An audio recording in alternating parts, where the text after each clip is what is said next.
on ATF TV.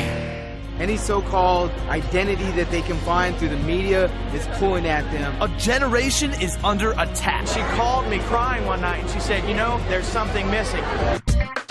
And an unlikely hero emerges. We've really got to step it up. We've got to do something. Bruce Sims leaves behind profit and promotion. At that time, I was just promoted to vice president. To give his life to reach teenagers. I saw a need, and I saw that these young kids here actually needed that structure. They needed the guidance. Losing everything to gain it all. Today on ATF TV. I was just promoted, and I thought to myself, wait a minute. You know, there's no way I'm going to go into full-time ministry. I just started.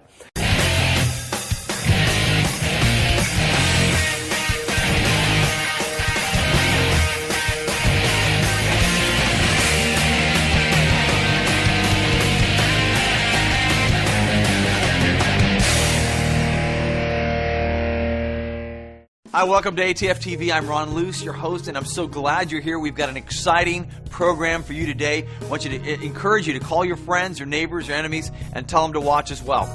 Listen, we've been talking about battle cry and what's going on with this generation, how they're hurting and they're broken, both here in America and around the world. And what can we do to go after them and to turn this thing around, to reach them? Listen, don't you think that we who love God should go after kids just as passionately, if not more, than MTV is, or more passionately than the marketers are? Well, listen, we've got an exciting story for you today. We're encouraging churches to get focused, the whole church, and go after young people, even if you're not the youth pastor, even if you're not a youth counselor. Everybody can do something to be a part of changing the youth ministry and to doubling the youth group and to bringing them to Christ. So we're encouraging churches to double a youth group every year for the next 5 years. Double and disciple. This is the focus. This is the passion.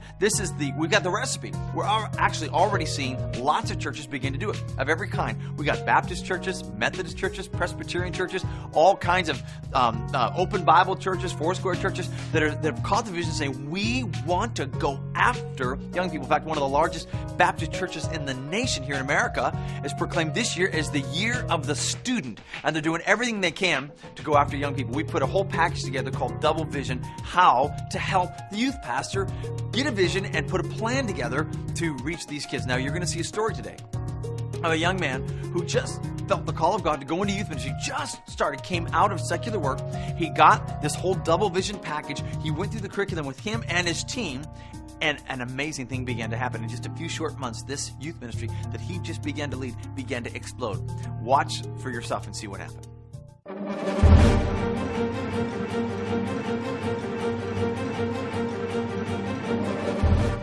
The need has never been greater.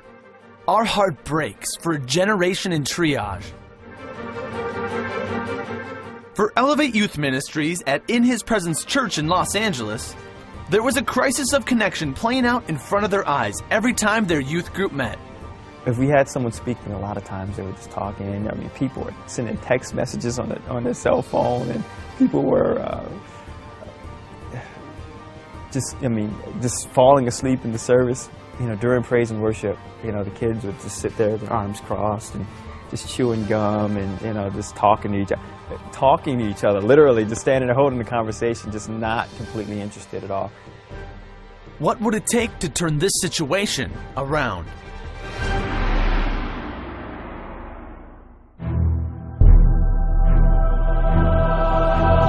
As a young man, Bruce Sims suffered an unimaginable tragedy. His family had been an active part of a church for years, but then discovered his younger brother had been molested by a church leader. It was a horrible violation of trust. I walked away from the church, man. I walked away from the ministry. I said, you know what, I'm not going to go to church anymore, and I just can't deal with something like this. Bruce turned his energies into establishing his career and building a life that was far from the tragedy his family was now dealing with. He climbed the ladder as an investment advisor at a major bank. He had money, helped others make money, accomplished all he set out to do. Still, there was something missing. Things got pretty hard, and I started thinking to myself, you know, 10 years ago I was happy. You know, I wasn't a workaholic. I wasn't always trying to make more money, and I just wasn't happy. And I said, you know what, I got to find something else. And about 3 people that I ran into in LA on 3 different totally occasions invited me out to His Presence Church. I'm so thankful to have you. He totally surrendered his life to God and discovered what a vibrant relationship with Him could look like.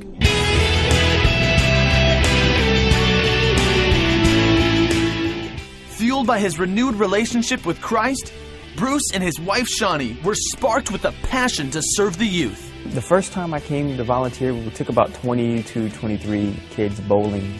And you know, the kids, you'd stand around and the youth leaders would say, hey, you know, I need you guys to line up over here. And you know, the kids would just ignore them and shun them and walk away. And it was like, okay, can we get to the bowling? Can we get to the fun? Can we get to the activities?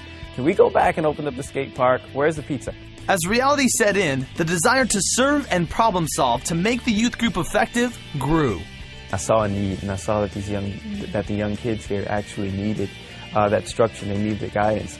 Soon, the senior pastor asked Bruce if he would be interested in going into ministry full-time. And at that time, I was just promoted to vice president.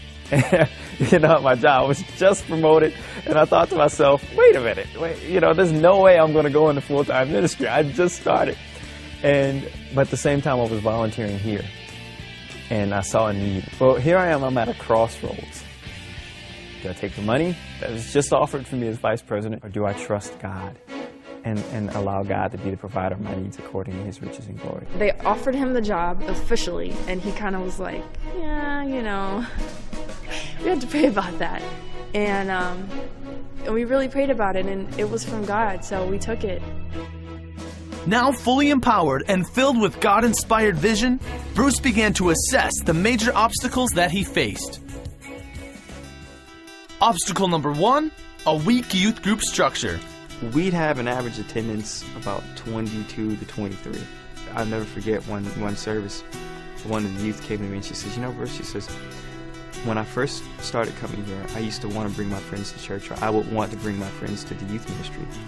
But I didn't because, you know, I was either too embarrassed, or there were some weekends we'd do a youth service and it was dynamic, and I was so glad that I'd bring a friend. She said, and then I'd bring a friend, and the next week, and I would be embarrassed I even brought them to church.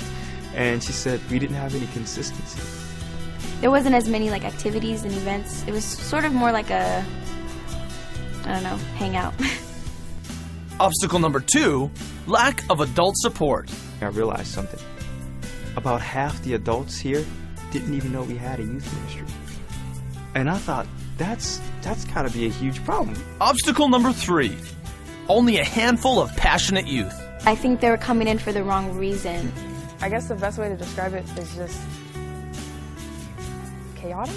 It's just kind of like a hangout spot. Like, oh, I come to church to see my friends. A lot of people are here because their parents made them come. I realized that, okay, I have no idea what I'm doing. I'm sitting here behind my desk. I'm preparing a message for Wednesday. I know that we want to start a worship band, but other than that, what am I doing here? What's my job as a youth pastor? Do I go to schools and talk to kids? I had no idea what to do. Coming up, facing reality. She was looking for more. She just needed something, and she said she just felt dead inside.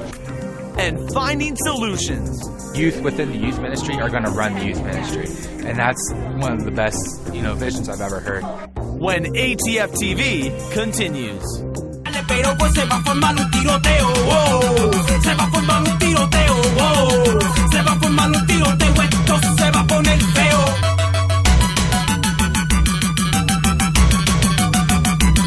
spring 2008, you have a chance to join thousands of teens and recreate what your generation stands for.